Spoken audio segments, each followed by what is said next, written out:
trabajo pretende poner encima de la mesa una realidad cotidiana, la que nos afecta a todos desde que nos levantamos y desayunamos y empezamos a comer. Y esa realidad tiene un impacto muy importante en el sistema global de la alimentación en el mundo y, por tanto, del agua. Vamos a ver. Bien. Las cuestiones que yo quiero plantear son dos, básicamente. La primera es si el comercio internacional de productos agrarios va a ayudar o ayuda a reducir las necesidades de agua en el mundo. Y la segunda es si la política de comercio, los acuerdos de comercio, deberían integrar cuestiones relacionadas con la gestión del agua. Bien, partamos de una realidad. En el año 2100, el mundo se cree que tendrá unos 10.000 millones de personas.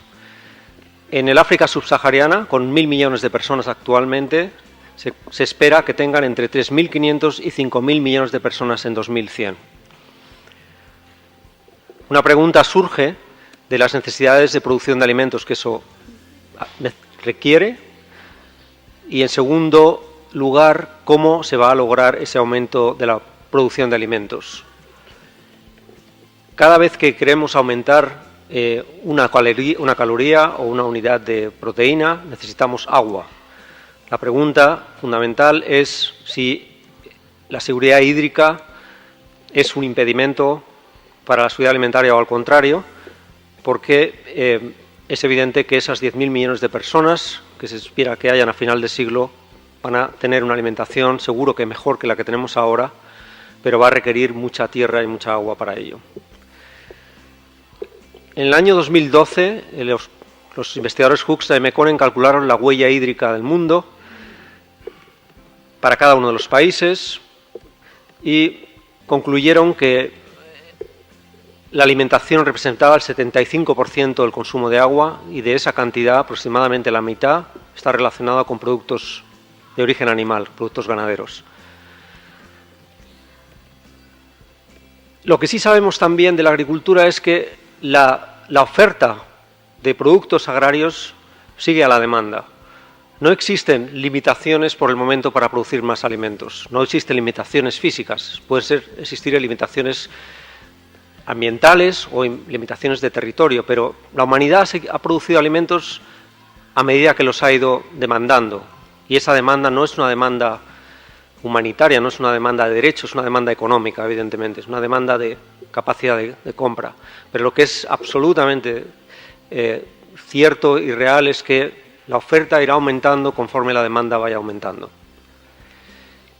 Bien, veamos algunas cuestiones relacionadas con un concepto que yo creo que muchos de ustedes seguro que ya conocen y han oído hablar, el concepto de comercio de agua virtual.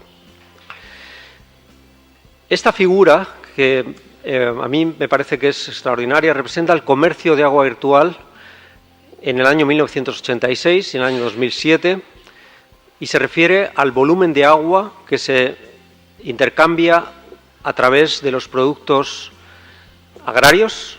En particular, lo que tienen representado ahí, el tamaño de los círculos es proporcional al volumen de agua virtual en los 20 años que median entre el 86 y el 2007.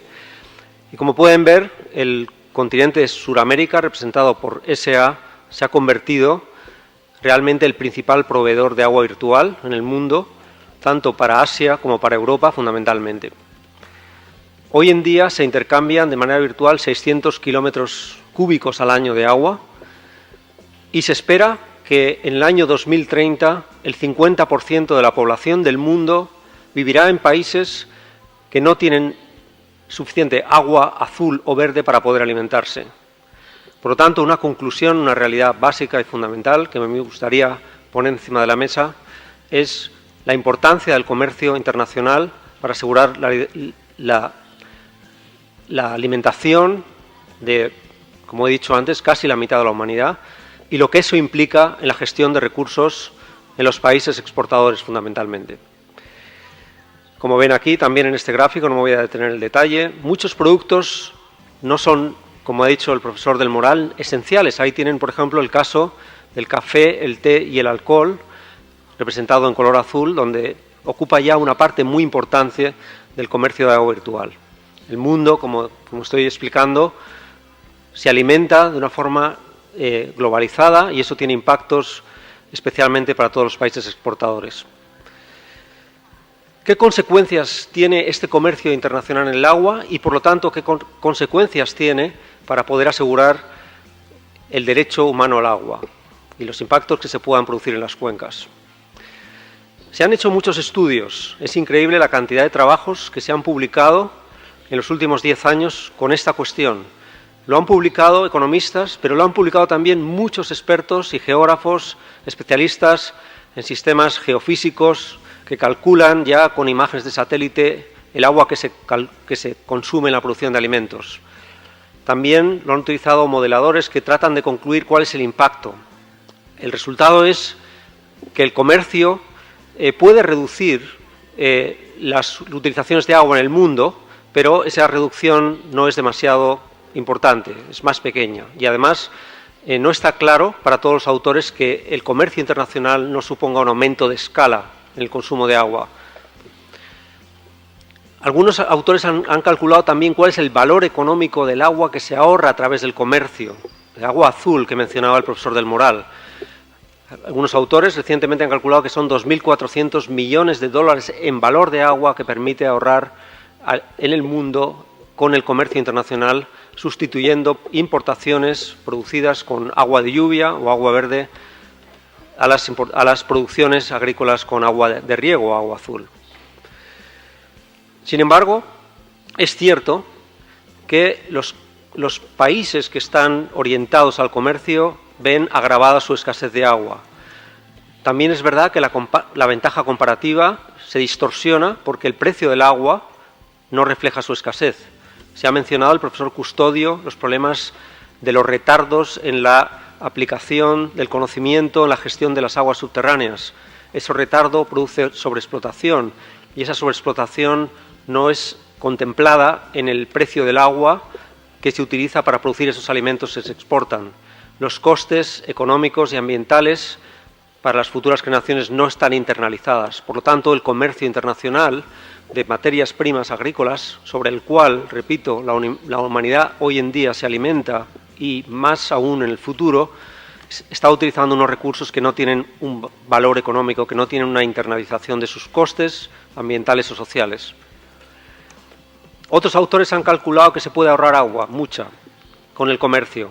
Es verdad que hay países que producen con mucha mayor eficiencia que otros.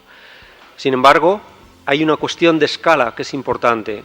Esos ahorros son hipotéticos, puesto que no tenemos por qué consumir la cantidad de productos cárnicos que la humanidad sigue una tendencia alcista en su consumo.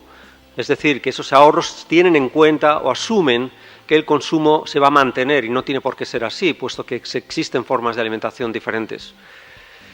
Termino con unas cuestiones más de carácter político, porque creo que esto es un problema de la gobernanza global, que es un problema que afecta a la gestión de los recursos en las cuencas, afecta a muchos de los países que conocemos y que están aquí representados y afectan, por supuesto, a la alimentación en el mundo. La primera cosa es poner el precio correcto al agua. Es una idea, es un concepto, un mantra, escribo ahí, que tiene muy poca aplicación en la mayoría de los países. Como mucho se logra, en algunos casos, poner un coste que permite recuperar costes de operación y mantenimiento. Existen muy pocos ejemplos donde el precio del agua integre su valor ambiental, su valor de recurso. Después de 20 años, tras 20 años de trabajo y organizaciones internacionales, ni siquiera la definición de subsidio está aceptada o está consolidada. Y en estos 20 años, desde el Acuerdo de Uruguay, que es el que rige la Organización Mundial de Comercio, ningún país ha denunciado a otro por prácticas de subsidio al agua a sus agricultores. No es un caso que se haya puesto o se haya tratado en la Organización Mundial de Comercio. que tengamos en cuenta, es la única organización del mundo que permite a un país pequeño denunciar y obtener un resultado favorable a un país grande. Y estamos hablando aquí de algún país pequeño de África que ha denunciado a los Estados Unidos por los subsidios al cultivo de algodón y han recibido una compensación económica como consecuencia de un acuerdo, de una sentencia de la Organización Mundial del Comercio. Por tanto, el primer punto, para concluir, no existe la posibilidad todavía de que el agua tenga un precio adecuado para la agricultura en ningún país del mundo. Y quiero recordar que en Europa tenemos la Directiva Marco del Agua, una ley comunitaria aprobada en el año 2000, que recomienda, que pone mucho énfasis a la hora de establecer un precio al agua. Y la realidad es que en ningún país de Europa, ningún Estado miembro realmente sigue este principio de una forma rigurosa y de acuerdo a lo establecido en la ley. Bien, existe la posibilidad de un marco global de sostenibilidad para el agua que permita mejorar la gestión. Se habla incluso de algunas ideas, como es poner una tasa o un arancel sobre la contaminación ambiental, un arancel que penalice las exportaciones de un país que no protege adecuadamente sus recursos. Se ha hablado del etiquetado de las huellas hídricas, se ha hablado de, incluso algunos autores proponen que cada persona tenga una cuota de agua mundial y que los países aseguren que sus poblaciones no lo tengan, pero lo hemos mencionado aquí, la realidad es que la gestión del agua es una cuestión local, regional, y es muy difícil elevar a una escala global estos principios. Podemos decir que casi es imposible o ilusorio que se pueda pensar incluso en un arancel ambiental que se pueda establecer en el marco del comercio internacional para penalizar las exportaciones de los países que contaminan más o que no protegen sus recursos hídricos. Pensamos que eso está muy lejos todavía de lograrse y que tiene unas consecuencias legales y técnicas muy difíciles de establecer. Por lo tanto, no hay un camino obvio para que el comercio mundial ayude a la gestión del agua.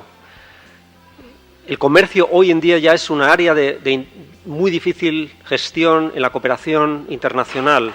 Hay cuestiones técnicas, hay cuestiones sanitarias, hay cuestiones de soberanía alimentaria que hacen muy difícil que la gobernanza del comercio pueda llegar a tener una perspectiva de gestión del recurso. Por lo tanto, no podemos esperar que a corto plazo instituciones como la Organización Mundial de Comercio, que es la principal institución que regula el comercio y, como he dicho antes, tiene capacidad para sancionar a un país, sea cual sea su tamaño, su poder político.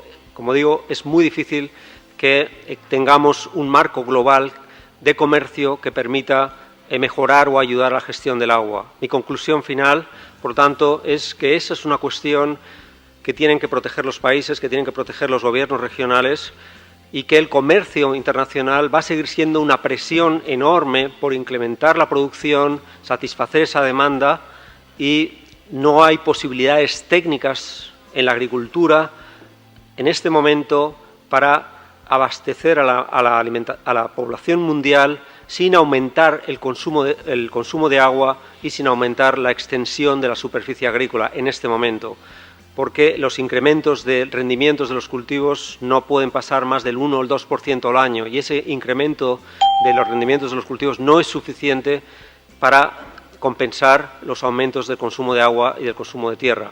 Por tanto, el comercio va a seguir siendo una realidad en nuestro día a día. Lo que hemos comido hoy, seguramente esa carne que hemos comido tiene soja de Brasil incorporada en la producción del animal que nos hemos comido. Esa es una realidad. Tenemos que pensar en cómo ayudar a que la presión sobre los recursos sea menor, pero quiero marcar este mensaje de alarma o de, digamos, atención al comercio internacional y al comercio de agua. Muchas gracias.